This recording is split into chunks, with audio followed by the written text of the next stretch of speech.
You're listening to For the Republic, a love letter to Star Wars animation.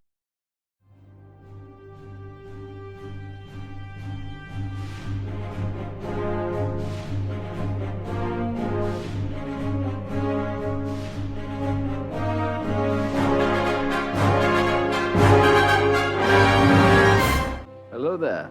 All right, welcome back to our Tales of the Jedi discussions here on For the Republic, a love letter to Star Wars animation. Thank you for joining us through our journey through Star Wars. It is myself, Andrew, joined by Conor and David, the Star Wars historian. Once again, if you joined us yesterday for our Dooku episodes of Tales of the Jedi, we are now recording about 20 seconds after we finished recording the Dooku episodes, recording the Ahsoka episodes, because we were like, how are we going to split this up? And then I saw we're about an hour in for the Dooku ones. I'm like, we're going to do this in 2 episodes. So what we're going to do for this episode, if you missed the Dooku episode, we are going to talk about the Ahsoka shorts. And at the end of the episode, we're going to do our overall thoughts on the concept of the series, our thoughts on the season as a whole, and any dream stories we would like to see from any potential future seasons of Tales of the Jedi. So overall, with the Ahsoka shorts, I will say I liked them. I do, however, think that the concept of not only these shorts, but the season in general was stronger than the execution. Like the concept of we're going to see Ahsoka's first steps. We're literally going to see her birth. We're going to see her first moment of discovering the Force. And then we're going to see her after Order 66, getting to see that little aftermath of her in that interim period. I thought those concepts were stronger than what we actually got, but I did really enjoy I really enjoyed the first 2, and then the first half of the 3rd episode I really liked.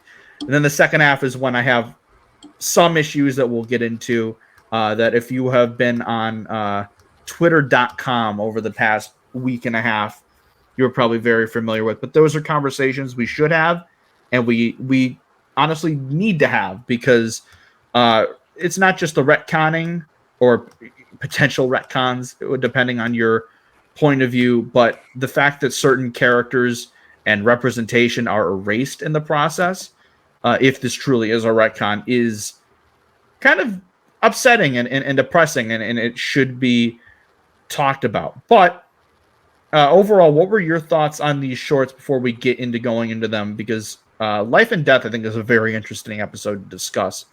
But David, let's just start with you. What were your overall thoughts on these ones compared to the Dooku ones that we just talked about?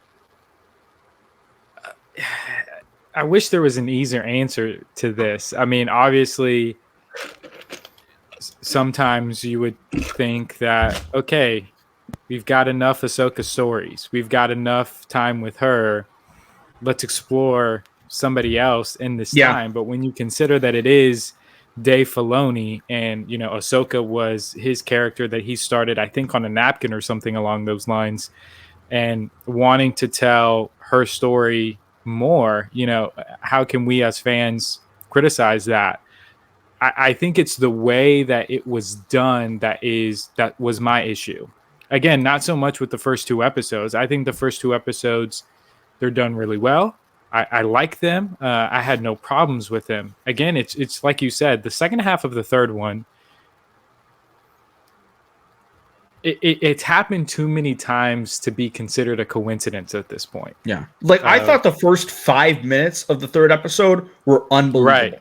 Absolutely. It was afterwards where I'm like, okay, the fight with the Inquisitor was really cool, but everything else, it's like, do we really have to?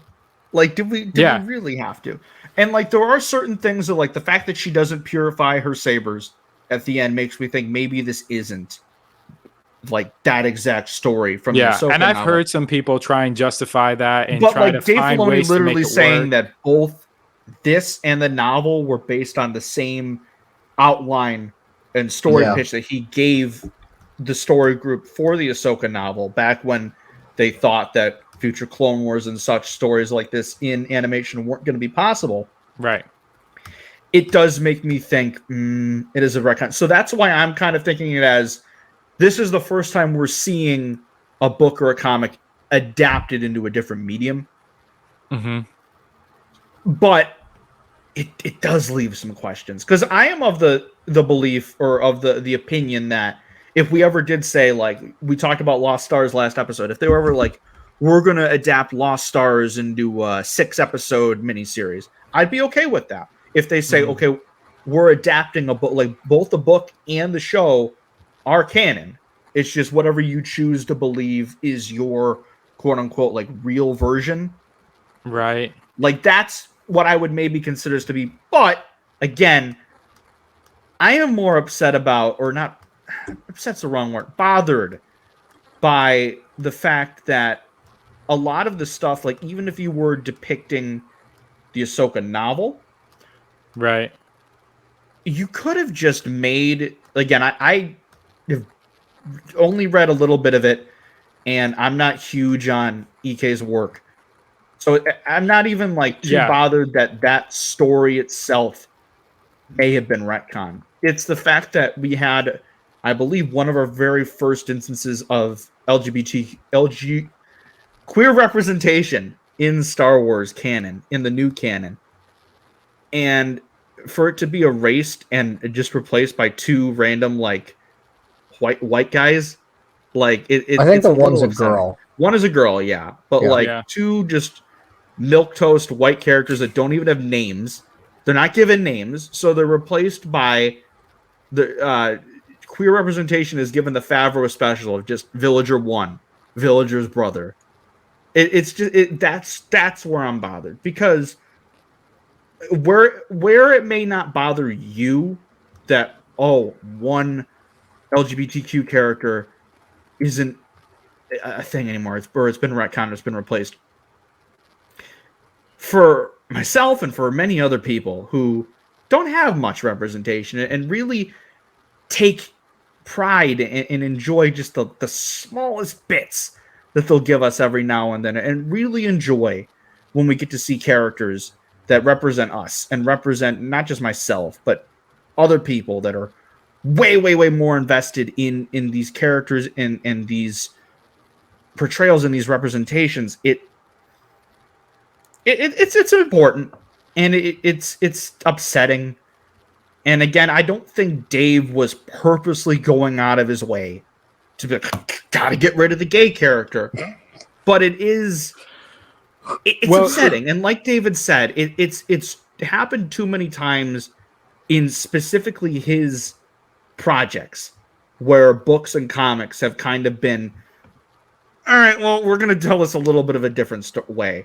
As far as I know, aren't the only 2 instances this and Bad Batch? Bad Batch, yeah. But that's it. Oh, technically, Siege of Mandalore also kind of. Yeah, it was kind of. It's different. However that works, it's a little bit different. Again. So maybe people at Lucasfilm just hate this Ahsoka novel, and they're just like, all right, well, we're gonna retell it. Which again, at the same time, I didn't necessarily care for the Ahsoka book. Like, it wasn't necessarily my favorite, and I know that it was talked about with, I guess, Fallen Star. Andrew, you were saying, it took you a while. It's taken you a while to get into it and to really invest in it. That's how I felt about Ahsoka. EK's got a very specific style of writing. Exactly. Yeah. And it doesn't work for everybody. A lot of people that are huge. I'm a huge Ahsoka fan. Yes. But I know a lot of people that are huge Ahsoka fans that love and really, really care about that book, because it came at a time where we weren't getting much in terms of stories, and we didn't have Disney Plus on the horizon, and we didn't have Dave inserting her in every single Star Wars project ever. Right. So I do understand like the sentiments, and I definitely like, I'm not super duper upset over it, but it is a thing of like, that needs to be addressed though. You could have very easily just like made those 2 villager characters Caden Lark and then one of the other characters. Like you could have that would have been, to me, fine. But again, there are certain things where it's like, this happens a lot. And again, I love Dave Filoni. Like Jake is not here, so Jake cannot talk about his issues with Dave. But I mean, I love him. He's long story short. Yeah. Jake does not like Dave Filoni. Yeah, like Dave Filoni in terms of his writing. Jake has said on record. I can confirm this. He has said on record he likes Dave's views of Star Wars and how he expresses them, but his like actual writing, I think as of late, he's just not big on. He definitely isn't big on any of the Mandoverse stuff. Definitely not. But like again, I love Dave. Dave is the reason that I really had my like rebirth and like my second wave of like Star Wars love, like especially when the animated stuff became so much of a passion for me. However, again, when creators you like do stuff you don't like or you don't agree with, you're allowed to give them praise for one thing and criticize them for another. Same thing can happen with sports managers too. Yeah. Like again, George Lucas. Rob Thompson. I don't love everything he's brought Wheeler. to the franchise, but I mean it's George Lucas. You got to have some respect for him.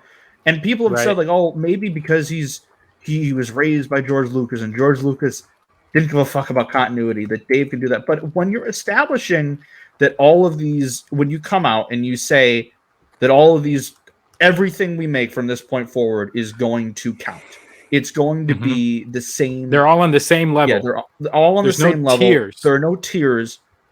But now it's like kind of, at least in some ways, becoming obvious that there is a little bit of a tieredness to it, or to where maybe over time the stories can be adjusted. Because at least with the two examples we've had, like those both came out in what, like 2014, 2015, 2016. So they had been out for about 6-7 years when the stuff had come out. But it's still like, it is a little upsetting. And if they were to come out and say, okay, like, yes, when we make stuff, we are envisioning it as it's all on the same field. There are no tiers. But there is a level of expectation to where everything you see on screen is going to be the overarching like thing. If they came out and said that, I would have a bit more respect for it, but it is still a little upsetting. But I think we can actually get into the content of the shorts now, because ran aside, like I said, the first two shorts and the first bit of Resolve I thought were really damn good. Life and Death, honestly, my favorite short would probably have to be Life and Death. I don't know why. There's just something about was my favorite. But Life and Death, wholesome. It's just a wholesome episode. Very wholesome. It was a very simple but effective story, is what I will say. Yeah. It's her birth. She goes on a hunt. She gets captured by this creature, uses the Force. Ahsoka is Jedi. Now, what I posted on Twitter, I believe, or maybe it was TikTok, it was one of the two. I said that when they had this like preview screening at Celebration of this first short, because at the panel that none of us got to see, because the way Lucasfilm handled Celebration this year still upsets me. It was all Disney. It was all Disney. Yeah. Lucasfilm was pissed. We will. That's what I've heard. I mean, I just remember us in the server that whole weekend, like, oh yeah, we're gonna be covering all the stuff, because I was on vacation. And we were like, oh yeah, we got to cover all this stuff, and then none of us could see any of the panels, and we're like, son of a bitch, because they were probably expecting it, but like, I didn't like it. No, I didn't like that. Did not care for that one bit. I will say, I did enjoy the fact that we got to rant about that all together. That's my favorite moment of Celebration. Was us being like, where are the panels? Yeah, where are the panels at? I know, like literally every other year before that, we would have certain things would be reserved for the people there, but we'd still be able to watch the goddamn panels. Like that's why they had the Star Wars show stream, and they didn't even have that this year. That's just so. They better fix that next year, or I'm going to be very upset, because it shouldn't be exclusive to just the people that are lucky enough to get into the panels themselves. Not even the people that are lucky enough to attend the convention. The people there. It's just but yeah, we ranted about that back in May, but it still hurts. But they did have the screening for this first episode, and they really described it as like very beautifully animated, but like very little dialogue, and it was very like an emotional story. I kind of wish it was that. Whereas like if the only lines we had in the episode were, I think I said this on Twitter, it was like if the only lines in the episode we had were her birth and Pavti, her mother, like naming her Ahsoka, and then the ending when the village elder is like Jedi, Ahsoka is Jedi. If those were the only two lines we had in the short, I think I would have liked it a lot more than I actually did. But I did really enjoy it. But I just feel like if it was just like very little dialogue, kind of like Chapter 2 of The Mandalorian, like there wasn't any dialogue until like 15 minutes into that episode. If it was something like that, I think it just would have been, it would have gone from here to here for me. But still, the way it was told and the animation itself was just absolutely gorgeous. Getting to see this Togruta colony and baby Ahsoka. I made a couple jokes on Twitter in the lead to this show because certain like zoomed in shots of her face looked a little weird, but in the actual short, it was adorable, and like the little like stock baby sounds that they used for her. Yeah, I was just like, oh my god, this is so cute. Like her. First of all, shout out Janina Gavankar. Once again back in Star Wars. Pavti is that's right. She voiced. I forgot. Versio. Dude, when Pavti just casually just leaned into the house and brought out the rifle, I was like, what the fuck? I was like, dude, she's packing heat. Like, what the hell? First Marva, now this. It's like moms in Star Wars packing heat. Sula Kane. She was the trendsetter. Yeah. Yep. But again, okay, getting to see that like Ahsoka's mother is just so similar to her, not in appearance, but just in like personality and like that kind, nurturing nature. It was really sweet to see, because this is probably a story that Ahsoka has no recollection of. Like she probably doesn't remember her time on this planet at all, because we know probably a couple years from now is when Plo Koon swoops in and brings little Ahsoka to the temple. See, also, the fact that her dad calls her little Ahsoka got me. I will say, though, this is just me. This is a selfish thing. By them not doing this, do I hate the episode for not doing this? But I think what would have been so cool was, after Ahsoka is, they say that she is a Jedi, is if we do get that scene with Plo Koon, that we get to see that drawing of Dave Filoni of Ahsoka and Plo Koon together when they meet. I kind of thought it was going to happen. I thought so too. There's going to come a point where we're going to see all of Dave Filoni's sketches. That'll be season 2. We'll get that episode. Yeah. But we'll get that. We'll get Ahsoka meeting Bendu. Yes. If that would have happened, I would have bawled my eyes out and probably would have been like, this is my favorite episode. Yeah. Again, it's like me saying that I wish we had other characters. It's not a slight on Ahsoka. Like, I love Ahsoka. No. It's just the concept itself lends itself to a wider tapestry. To way more characters, which is why I will be upset if this is the only season we get. And the fact that it's just kind of a meme at this point that Dave will like find any way to put the character in one of his projects. But again, I did really love this short. The look of the creatures too on the planet. I really like the little deer thing, which I think they call the Kaibuck, which, as the Obi-Wan comic from this year established, that is the name of Obi-Wan's youngling clan, was the Kaibuck clan. So when Pavti was like that, I was like, wait a minute, hold on a second. My brains, it's working here. And then that tiger thing kind of scared the crap out of me. I was not expecting it. Just coming out, I was like, is her mom gonna die? Like, because I didn't know what was gonna happen there. Because I totally forgot about the shot in the trailer where she just kind of reaches out with her hand to like the tiger's face. But that was just, that whole scene itself was beautiful. Also, like, this tiger, like, or whatever this creature is, Does it have like? Is it like skin or a hide made of steel or something? Because that thing got shot by like 8 of those like blaster shots, and that thing just took it like a champ and just did not go down at all.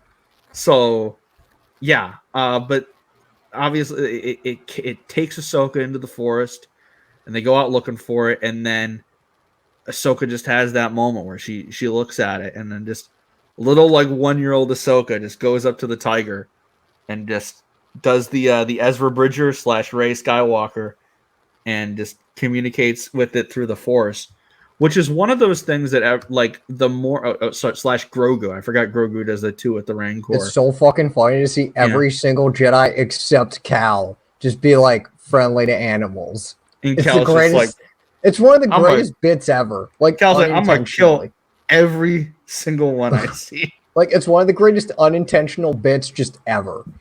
Like almost every single Jedi, probably Luke too at this point, is probably friendly with animals. And fucking Cal Kestis is out here just like, nah. Slaughtering these fools. There's got to be a bit in like a future Cal story where, like, if he meets one of those other Jedi, they just go up to him like, dude, I gotta talk to you about your issues with animals, man. Like, what's going on here, buddy? I'm like, sorry, I'm trapped in a video game. I need people to kill so I can get XP. Yeah. I need to strengthen my saber blade. Gotta work those combos. Cal's like, Ahsoka, have you seen that damn Ogdo Bogdo? Like, you're telling me you wouldn't have done the same thing if you were in my perspective? I would. Took me about 80 tries to kill that thing. I don't like thinking about it. I forgot I'm talking to the guy that, like, at this point, like, his name is going to be in the credits of Jedi Survivor. He talks about Fallen Order that much. Story consultant. Jesus Christ. I wish. God, that would be something. I'm just waiting for something in Survivor to just directly either contradict or the exact same thing that you wrote for. Dude, I've written... I'm not going to even say how many I have in the work. I have a few Cal stories in the works, and like, I'm just hoping Battle Scars doesn't do anything. I hope it's the exact same plot that you've like, just the certain things changed. You just DM the writer and you're like, yo, I got something funny to tell you. It's like, am I gonna get my bonus here? Am I gonna get a little credit? It's like, yo, there's no way, but like, this is gonna be wild to tell this. Like, I got something absolutely crazy to tell you. Yeah, seeing Ahsoka. I do wish that my one gripe, just really small gripe, and I get why it wasn't shown, but I do wish we saw a little more of Ahsoka bonding with the tiger. Yeah, just a little more. Like, I get, like, she goes from like eyes wide to like, oh, you're gonna connect with this thing, to then just like she's fucking just on top of it, and I'm like, yeah, like a all right, that's a little weird. Riding on top of the tiger. It's very Star Wars though. Like that shot of like this like tiny ass it's baby super Star Wars, but like how we get there, and I'm like, come on, Dave, I need a little more. That's why I wish like these episodes were a bit longer. Like if they were like all like Clone Wars length, it would have really helped. Like that's why when like I'm like trying to figure out what other stories I'd like to see with the storytelling like concept in this model, I'm like, do I want to see those as like 15-minute shorts, or do I want to see those as like full-fledged shows? Full like episodes. That's what my inner conflict here. But again, that final scene of the village elder being like, yeah, Jedi, Ahsoka is Jedi. It got me. I was getting a little emotional there. And again, shout out to Pavti. Shout out to Vanessa Marshall for being the voice of the elder. Hera Syndulla herself was the voice. So again, I didn't know that. That's cool. Wikipedia just told me that. So, and I know how much you love. Hera's great. Oh wait, no, that's a different. I'm sorry, that was for Justice. That is my bad. She was the village elder in that short. I'm getting it mixed up. Oh, I'm getting it mixed up. Well, I don't know why there's two people credited as village elder, but because I forgot that the one in Life and Death actually has a name. I just completely forgot what it was. But I just love the way Togruta culture is shown in this short. Right. I love that we get a glimpse of like this hunting mission is such an integral part of like your coming of age in this culture, and it's just a huge moment of okay, it's Ahsoka's first hunt, and I do really just love that we got all of that. And again, the animation alone, like if there was no dialogue in this at all, I would still love it because it's just such a beautiful piece of animation. And it's such a, like I said, it's such a simple story, but it works. It's like it doesn't need to be overcomplicated. It's she's born, she goes on this hunting mission, big tiger, uses the Force, she's a Jedi. Like you said though, if they didn't have that Plo Koon scene tagged on at the end, oh, I would have loved it. I would have lost it. Because again, I think that's another thing. I don't know if I could have handled that. I do wish we got a little bit more of her and Plo like in these shorts, because Clone Wars establishes how close they are. But if we just got that in here, like that little bit, it would have got me so much. It wouldn't have hit me as much as the ending of the second Ahsoka short did, because that, you're wrong. You're wrong for that, Dave. You are wrong for the end of like it took me a bit real. Like I kind of figured what was happening, but I'm like,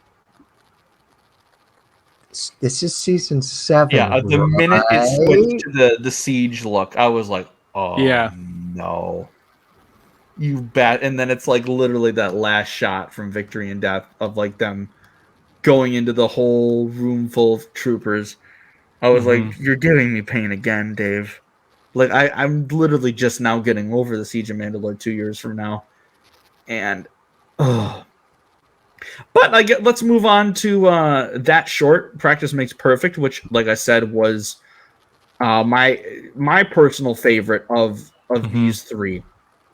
Again, it was very, very simple, but it worked. And I was such a hypocrite for when talking about this, because I said in my review on TikTok, I was like, one thing I feel about these Ahsoka shorts compared to the Dooku ones where they felt more new and fresh, these Ahsoka shorts all felt like they could be episodes of the Clone Wars like on their own, and they were all like good to very good episodes of the Clone Wars. But yeah, I say that, and the one that is the most Clone Wars heavy is my favorite of the three. So I really like, I am a hypocrite because I'm like, it's too much like Clone Wars, but also the one that's like pretty much a Clone Wars episode, I'm like, I'm hooked. Let me get more of this. But I just love the little tidbits of it, of this battle simulation and this practice that Anakin is bringing Ahsoka through. And dude, then how that the repetition of it really, really reminded me of the scene from Miracle, the hockey movie, where it's the U.S. college, like the U.S. college kids on the Olympic hockey team beating the Russian Olympic team, I think in the 70s. I can't remember. I've got it. Was it the 80s? Okay. Yeah, because it's the Do You Believe in Miracles game. So that was... and it was like that scene of Herb Brooks, the coach, having them skate across the ice and just going again. It just reminded me of that. Just the repetition of getting it right and just pushing your teammates. And in this case, nice. And in this case, your Padawan to her best self. And unintentionally saving her from your own demise, from the thing that you helped create. As the short goes on further and further, you see that the routine that she's practicing is the exact same thing that she used to save herself from the clones in the Siege of Mandalore episode, and you're just like, oh god, no. But just like, fuck. At the beginning of the episode, we got to talk about the one retcon that I am perfectly okay with. Because finally, after 14 years, I think, it's gone, guys. It's finally gone. Yeah. They did it. Yeah, the tooth top is gone. Man. The tooth top's gone, yeah. God. Yeah, the new outfit is really cool. The new outfit is really it's cool. Good. Yeah. I like it. We got mullet Obi-Wan back. It's glorious. Oh yeah. Anakin's look, again, really it just reminds me of Brotherhood.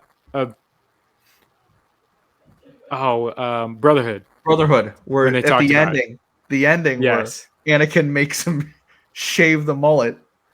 And it's like, people are like, well, why does he have a mullet here? It's like, bro, in the Rico Hardin episodes, he goes completely bald, and then the next episode he's got full on. And no one said anything about it back then. It's like that man probably has like really great hair. Like that's all you need to know. Like you're telling me that man can't cut his hair a couple times during the war? Like Jake always points out that he viewed the Clone Wars models and their looks throughout the seasons is like that was just mainly because of, or at least he views it as, because those were like budget restrictive, like they had to keep to these models and stuff. So like that probably wasn't their canon look, quote unquote, throughout the entire war. And I agree with that because now we get rid of one of the worst costumes in Star Wars and actually give something that looks really cool for Ahsoka. We also got a Tara Sinube sighting, which we appreciated because the last time we got to see him earlier this year, it was a lot more painful. Mm-hmm. Which, God, that Obi-Wan episode, God, just remembering that reveal was brutal with Tara Sinube, Conor. But then we also got Depa Billaba in the short and whitewashed Caleb Dune, which was great because I love Depa. Yep. But yeah, no, I really loved this short. And again, it was very, very simple. My favorite moment of the entire episode, though, which is a little tragic, was Jesse stunning her. And then sorry, Commander! And then knowing that he's the one that was leading the mission against her on the siege. God damn it, Dave. Why do you do this to us? Literal pain. But I really enjoyed this short, and then the way that it eventually led to the introduction of the Shoto saber, I really, really liked. And I love the animated, like the updated look for her, like her season 3 look. Yeah. With the new animation style, looked so good. Looked really good. So did Anakin's look in that, and then cutting back to the Siege of Mandalore with Rex, and then it's like, oh my God. Like the fact that, again, it works, like that they would, of course, in between those episodes, Anakin would just be training Ahsoka every chance he gets to make sure she perfects this so she's able to save herself. Because he knows that, like, droids, they're not going to be the real test. Like, the real test is, like, what he describes here and then what we see in those episodes. And, of course, it's like, oh, we use the clones because they're going to be more of a challenge. Little do they know. Yeah. That, but again, it just shows Anakin being just a great master and saying, what is who is the most likely to be the toughest challengers, opponents, adversaries for my Padawan? She needs to be ready for them. The worst threat in the galaxy, she needs to be ready for them. And again, this episode was just a beautiful. It was beautifully done. It's like the quickest book you could ever read, because you obviously get the young Ahsoka, just starting her training. Then next time we see her, she's a little better this time. You lasted 5 minutes now of doing this. Okay, let's go again. Then the Siege of Mandalore. To real quickly interrupt that, I just love the first time. It's like, how long was that for? It's like about an hour, and she's like, an hour. Yeah, absolutely. But you just see this progression And then you finally have it's like, okay, here we are, the Siege of Mandalore, and it's heart wrenching, but it's also beautiful to kind of see of Ahsoka, as tragic as it is, has been prepared for this exact moment. Mm-hmm. And again, Star Wars at its best. Oh yeah, like them, like getting those little tidbits and bringing it back full circle. Mm-hmm. Like they probably, because I'm assuming that this has been in development for a while. It's like they probably knew, or when they designed those specific like motions when Ahsoka was fighting the clones in the Siege of Mandalore, Dave was like, I'm even going to tell the story for that. Don't you worry. Don't you worry. Probably. Yeah. Everything leads back to one another. But it was just, again, like the fact that the whole short was revolved around that is so simple, but it works, and it worked so well for me. And again, getting to see another Anakin and Ahsoka story was great. Getting to see Rex again, I'll never complain about that. And there was another just great, like, again, within the first 30 seconds of the short, we get another great Anakin moment of like, oh, I'm running late. Or I forgot what the line was. It's like, sorry, I'm late, Master. Yeah. Oh, you were on time, or something like that. I can't remember either. It's like, oh, so you're on time. It's like, oh, I thought it was late. It's like, yeah, yep, that's the point. And then it's repeated with Ahsoka again later and Anakin, which I loved, because it's just very much it was the most Anakin scene just like right off the bat, which I love. And again, like it's a much better portrayal of. Sorry to keep ragging on Queen's Hope here, but call back to David and I's discussion. It's a much better portrayal of Anakin than the one that we talked about all those months ago. But now, David, your mic is muted. I don't know if you're aware. But well, now, I concur with everything you just said. Yeah. But now we've already had the tough conversation about Resolve. But let's actually talk about the short itself. And I do want to just talk about the first half of this story. Because like I said, the first half to me was so good, which I think is why I was a bit more disappointed than I was, even if you take the retcons out of it. Because the first half, you have this just this heart-wrenchingly beautiful story of Ahsoka making her way to Padme's funeral, and the question of like, was she hoping to find Anakin there? It's like, that's a question we're never gonna know. Right. And or just I didn't even think of that, truthfully. Yeah. And then just the great line of she was a friend. And I'm like, also getting to see the emotions on her face when she said that line, like everything leading up to it, just how could you not get emotional over that? And now it's like that scene in Revenge of the Sith is going to be so much harder on me emotionally now that I know that like Bail Organa was there, Mon Mothma was there, and now Ahsoka and Rex. And it's just like, motherfucker. Like, it just makes an already heart-wrenching scene even worse for us emotionally. And I did love the scene between Bail and Ahsoka. Yeah. And that little bit where one of the shock troopers is talking to Bail, and Bail is like responding to the trooper, but he's also talking to Ahsoka in the distance. And I love how the troopers, like after he leaves, they're just like they look at each other like, this dude's crazy. I like how the trooper's like, oh, I need to see some identification. It's like, you know who this is.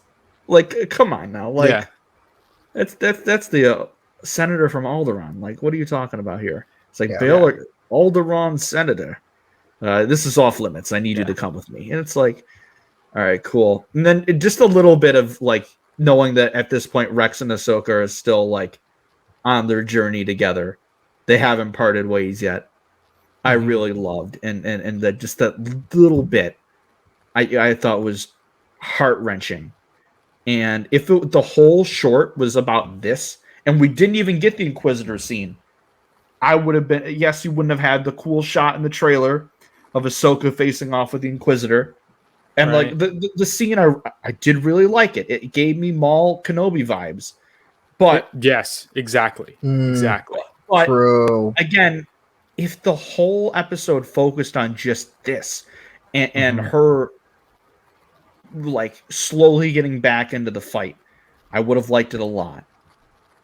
It's not even the fact that they erase or are very well on the verge of erasing that novel story.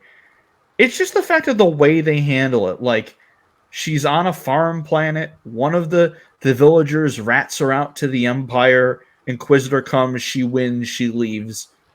It's just, we've seen that story before. We saw that with Obi-Wan earlier this year, done, in my opinion, just a whole lot better.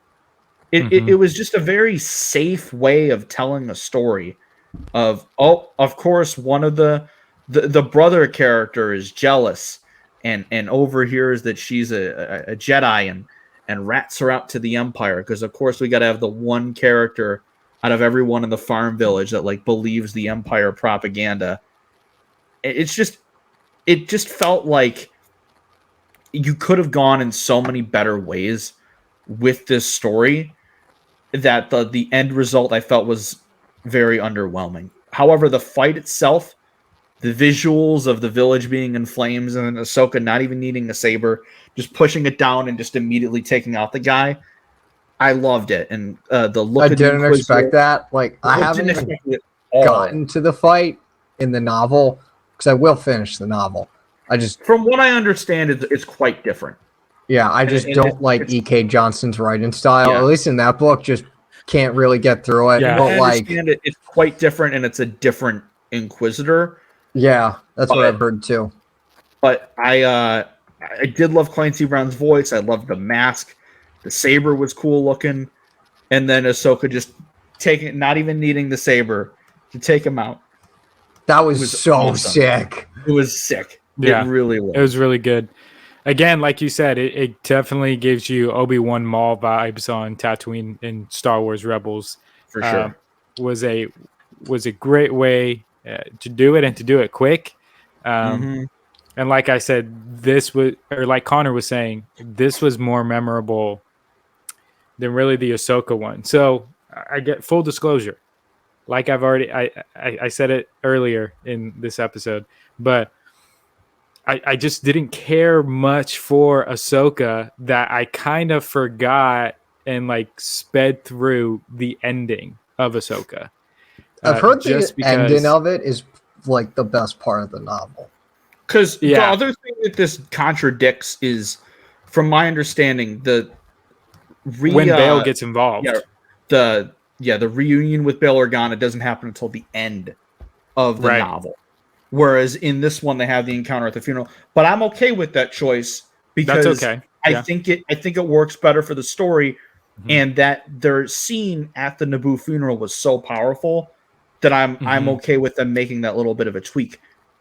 It's the erasure of the characters of Caden. Right, absolutely. That's where I'm a little upset, because even if I'm, again, haven't gotten to that point in the story, don't really care for the book, but if you're erasing like representation like that, you're gonna really upset some people, especially when Dave and Star Wars animation in general haven't really given us much of anything in terms of LGBTQ representation on screen. We really have gotten our first bit of it, like, period, in Andor with these new shows. And even then, they're still like, they're not even fully like, I mean, they've said it at this point, but like, we're not even seeing them like fully be a couple. Like, we're getting it's like, this is the best you're going to get version of it. So I would have really loved to have seen, even if like they had the character there and they don't even like outwardly have the scenes in the novel that established that she was one of the first queer representation that we got. Like, even if she was just a character in the short, I would have been fine with that. It's the just the way that they replaced her with two nameless characters is upsetting to me, because it just fair. Yeah. It's just one of the, like David said, it's one of those things where it's just not really a coincidence at this point. And I just wish that there was more adherence to the books and the comics. Like, I don't think it's them saying this doesn't matter. It's just them saying, well, I have my own version of this story, so I want to tell it, and I don't care that there's another version of it out there, if that makes any sense. Yeah. And again, you can both view Resolve and the novel as two versions of the same story. One is an adaptation, one is the novel. And I'm okay with that. I think that's probably how I'm going to view it with my own personal headcanon. And I think that's probably the best way to view it, too. Yeah. But I think to those out there that are upset about this, you have every right to be upset. And to those that are saying you shouldn't be, you can't tell certain people to not be upset that a story they really like in their mind is now invalidated because of another creator. It may not be the same for us personally, but in their mind, if they view that the story has less importance now, then that's not fair to them. I mean, it's the same thing that happened in the Kanan comics too, with the Bad Batch. You know, people have every right to be upset about. I hear that Kanan comic is fantastic. It's phenomenal. It's super great, and the Aftermath story's not that good compared to Kanan. It's not. I was never a Legends kid, and like me either. I do. Hot take. I most of the canon stories I've read, I've preferred more than the Legends timeline. But I'm never like, yes, the EU purists are really annoying in a way. But I'm never going to judge someone or think less of them that they were very upset that stories they loved got quote unquote decanonized, even though they never really were officially. To them, it's like, oh, you're erasing all these stories. Like, I'm not going to get upset that someone thinks that way just because I don't, because everyone is a fan of things in a different way. But again, go ahead. I'm not even going to say to counterpoint, but like they still have value. Yeah, they do. Like all these stories still have value because if you like a book, it's valuable. Like literally, like any piece of media you like, if it has value to you, if it connects with you, it has value. To me, at least, like, because I've only gotten halfway through the Ahsoka novel, and like, I'll be honest, I don't remember much.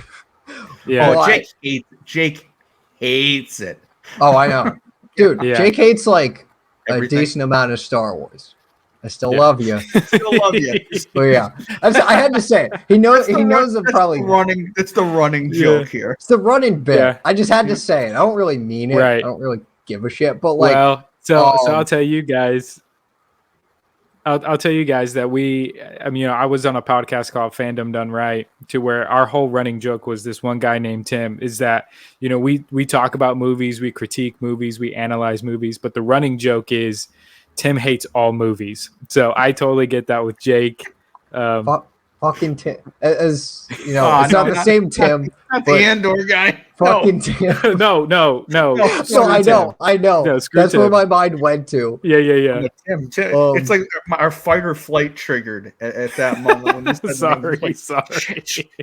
But to me, at least, when I was watching Resolve, with the way it was like cut up. That wasn't even intentional, but I had to say it because I was like, wait a minute. Too soon. Happened too many times to be a coincidence. The way it was like structured, it seemed like it was like snapshots of events in the novel that like are just like pieces of the puzzle of the novel that it could still fit in, besides like obviously you're not going to be able to adapt pretty much erasure of Kate. Yeah. Obviously, you're not going to be able to adapt a 300-page book into a 15-minute short. Yeah. Like, we're not saying that. It's just, that's the way I just saw it. But, like, I feel like I've said it's still hard to reconcile. It's very hard to reconcile still. And I think you can try. I think I've heard people even say, well, Kaden and the other character, they were kind of already with. I heard someone say this, and this could be completely wrong, so I'm sorry if this is not right, but I think someone tried to justify and say, well, I think Kaden and some of the other characters were with the Rebel Alliance already, or they already went off world for something. And so they still exist, but they're just not in this story. But again, it's hard to reconcile that with the Inquisitor being part of this story. Like, it just is. Yeah. Or it's like, oh, well, these stories both happen. It's like, so you're telling me that Ahsoka twice lived on this farm world, and the Inquisitor came and she saved him and beat the Inquisitor. It's like, I guess that could happen, but like, it's a little. I would agree with. I would see that more if Dave didn't say like, what the story that I told was what I gave the notes for publishing for the novel. It's like, that's when it's like, okay, so I'm viewing it as an adaptation, or both stories are an adaptation of the same. Of the outline. same So I'm like, okay, so maybe the outline is the canon thing, and those are two adaptations of it. I don't know. Star Wars is a mythology that has different tellings of the same event. And I mean, the fact that it's called Tales of the Jedi, like, in a way, it could be like, okay, so maybe these aren't like true, like full retellings of what this is supposed to be. I was talking with somebody, get passed down. Right. And I was talking to somebody, and I think it was, I can't remember his name right now, but we were talking, and he said the way that he chose to view the Tales of the Jedi is it's almost as if a historian down the line is kind of recounting these stories that he has heard. And so maybe, especially with Resolve, this was the story that he had heard, and it's not complete. This is not the complete story. This is the, like you said, Andrew, the outline version of this story, and you have to go to the novel to get what actually happened. I think maybe that's how you can kind of reconcile the two differences in what's going on. I can definitely see that. Yeah, no, definitely. So now we can like kind of transition into our overall thoughts on the season and what we would like to see for future seasons if we get them, and some characters we'd like to focus on, or stuff like that, of narratives we'd like to see. So like I said in the Dooku one and at the top of this one, I really enjoyed them. Like I said, the ending of Resolve was really the only one I truly was like, this one's not for me. Right. Yes. But 5 of the 6, or 5.5 of the 6, really did work. My favorites were definitely the Sith Lord and Practice Makes Perfect, but I really also liked Choices and Life and Death a lot. But I do still think, in a way, that the concept of what this show could be is still stronger than what we got. Like, I really enjoyed what we got, but I feel like the concept of getting to tell these stories and having it be like their own little 3-episode arcs, I feel like it could have lended itself more to other characters, and I feel like it only being 6 episodes kind of shot itself in the foot, because if it was if it was Dooku and then 2 other characters that we haven't really focused on, I would have liked it. I think it would have been way more intriguing, and that's why I hope that it's not a one and done thing, and this becomes like the Lucasfilm like animation version of Visions, where we get our own different anthology stories in different eras, whereas Visions is like, okay, you can do your whole like canon schmanon, like do whatever the hell you want, whereas this one is confined. Like we get one Visions and then Tales of Jedi like every other year.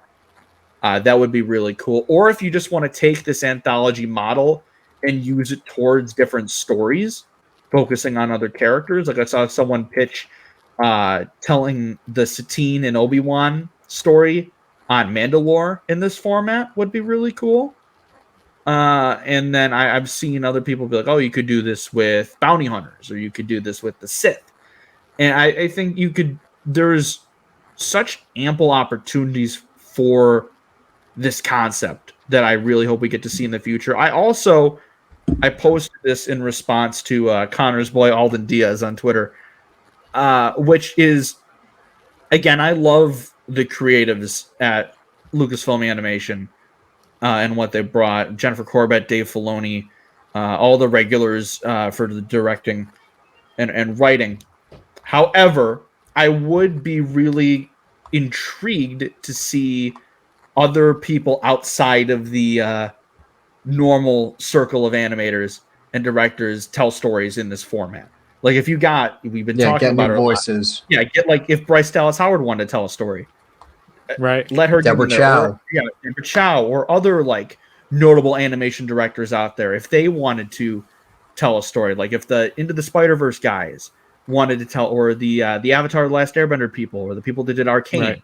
If they want to tell stories in Star Wars, and if they're really attached to a certain character, this is a perfect way to do them. If you're going to have like Visions, where you have all these different animation studios tackle it, bring in some outside voices and see what they can bring to the table. Because again, there are so many different eras and characters that you can focus on in this concept that I would be a little disappointed if at the end we just get Ahsoka and Dooku.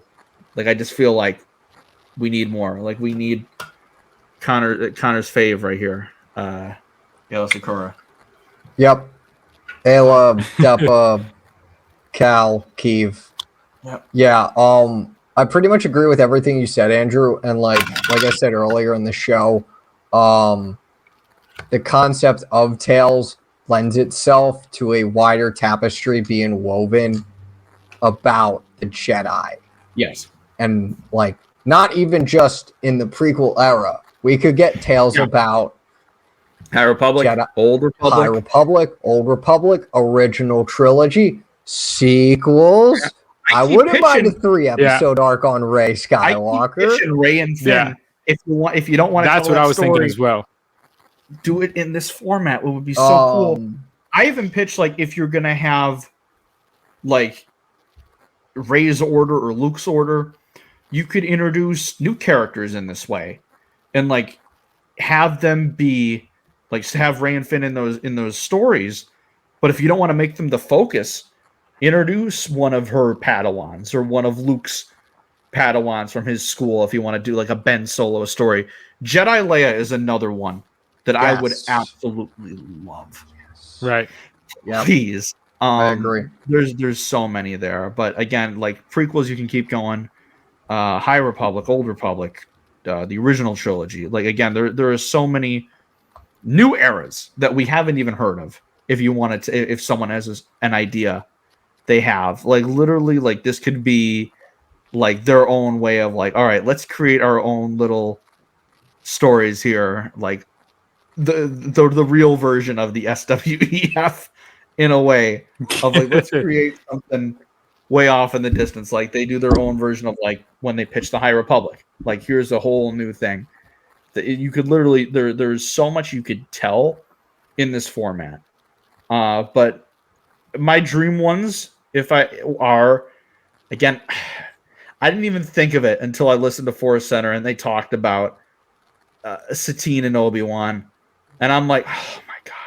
As much as I would love that to be its own thing, if that's the only way we can see that story, I need it. And then I would love a Plo Koon or an Ayla Secura story, a Depa Billaba story. Barriss is another one.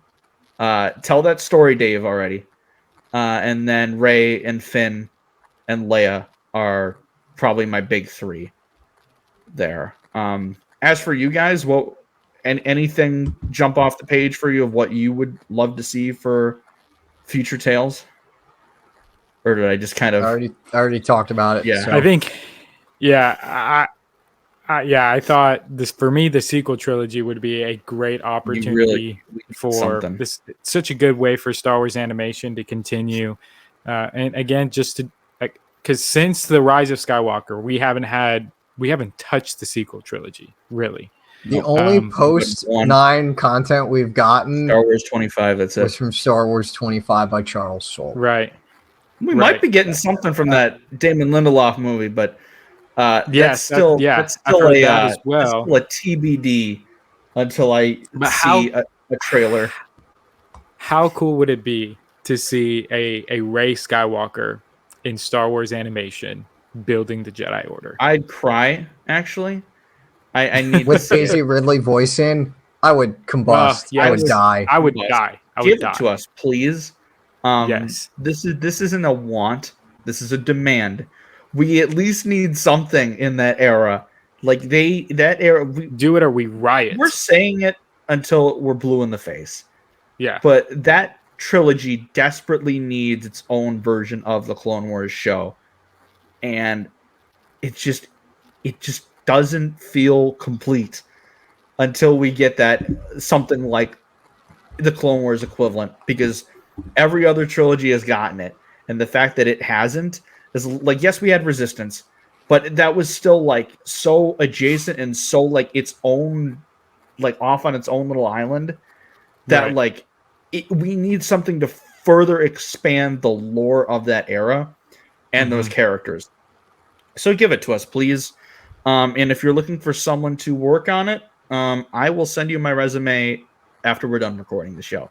So I think we have talked about these shorts for quite a while, and I think we've said all we can say. So overall, I think we liked them. We had some issues. We have valid things that need to be said about the conversations about retcons and erasure of representation, which are valid, important conversations to have. But as a Star Wars fan, I do recommend watching these shorts. I think if you love Star Wars animation, you definitely need to check these out. And I think the Dooku ones in particular hit me way more than I was even expecting.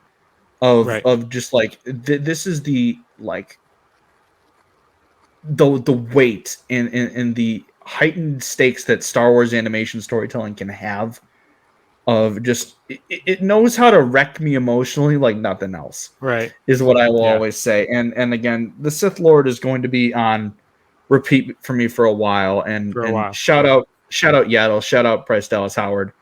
Yeah, not only is she amazing behind the camera, but she's also great speaking into a microphone as well. So now we need to just complete the trifecta and give her a live action role in the next film. And there we go. Give her the old Andy Serkis treatment. So I think that does it. So thank you for joining us for our 2 episodes on Tales of the Jedi. As for our other coverage, or in our other episodes that you can check out soon, we have our Andor coverage going on at the moment. We had our episode 9 recap go out last week. Don and I covered that episode. And then later this week, we're obviously going to be covering episode 10, the culmination of this prison arc. It's going to be scary, scary good. I can already wait for it. So thank you for joining us. To start things off, David, thank you for joining us once more. Where can everyone find you? And what are you working on? You can find me on Instagram and TikTok at the SW Historian, and then you can find me on Twitter at SW Historian. But yeah, thank you guys so much for having me. Had a lot of fun. It was a blast to talk about the Tales of the Jedi with you guys, and hopefully I can come back for some Andor or maybe even Clone Wars content. Oh, of course. The minute you said Boba Fett arc, I was like, all right, I gotta pencil David in for those episodes. But you're always welcome back on, and we will definitely have you on again in the near future because you always bring so much to this show, and we really appreciate it. Conor, as for you, where can the good people find you? Twitter at DepaBanana, Knights of the Nerd Republic, part of the Nerd Academy podcast. It's another podcast I co-host with my co-host Jared, who we had on for Trespass. I always forget the episode name because it's a standalone. Where my internet died. Where my internet died, and we found out that Anakin is casually racist. Yeah. I gotta try to introduce you like Jared does. Was it the Italian Stallion? Yeah, the lore keeper. Yeah, the Italian Stallion, the One-Eyed Knight. You can find me there. You can find me. Okay, you actually can't. Okay, no. You can find me. You can't find me writing trivia questions for this, but I help co-host In a Galaxy Trivia as well as writing trivia questions for it. Check out that. Check out those matches at the podcast Star Wars in a Galaxy. It's on YouTube. They're exclusively on YouTube because they're video. Can't really do an audio trivia. match. Be a little weird. Be kind of hard. Kind of weird. I think. And then you can follow that at In a Galaxy Trivia on Twitter. And then I help write Star Wars fan fiction stories over at sweditor.ig.com/fiction. Over at Tales of SW Editor. Exactly. I work with a group of wonderful creators and just people all around to help craft a connected universe of Star Wars fan stories where we adhere to the canon of Star Wars that's been told as of now, while giving our own spin to it, our own unique flavor to it. I don't have any stories published yet. I have some in the works. One I can talk about is the Hidden Kyber. It is part of our one initiative, Dawn of the Order, where we are taking a look at the formation of the First Order through our own unique lens. My story is pretty tangentially connected to all of it. It's mainly standalone because it's set shortly after the events of Jedi Fallen Order. As you guys know, as the listeners probably noted to this point, it's one of my favorite Star Wars stories, top 3 at least. And it stars Seer Junda and Cal Kestis. So, as for myself, you can follow me on TikTok, Twitter, and Instagram at Starlight Andrew. You can also follow the podcast on Twitter at For the Repub Pod, where we'll post further updates on what we're working on, and on Instagram and TikTok at For the Republic Pod, where we will post fun little clips from the episodes and let you know what's going on in the world of your favorite co-hosts. So you can catch us later this week for our Andor coverage, and probably within the next week or two for us getting back into the Clone Wars itself, because we've got the Blue Shadow virus creeping up on us. That'll be a fun one. So, as always, thank you for joining us, and may the Force be with you, always.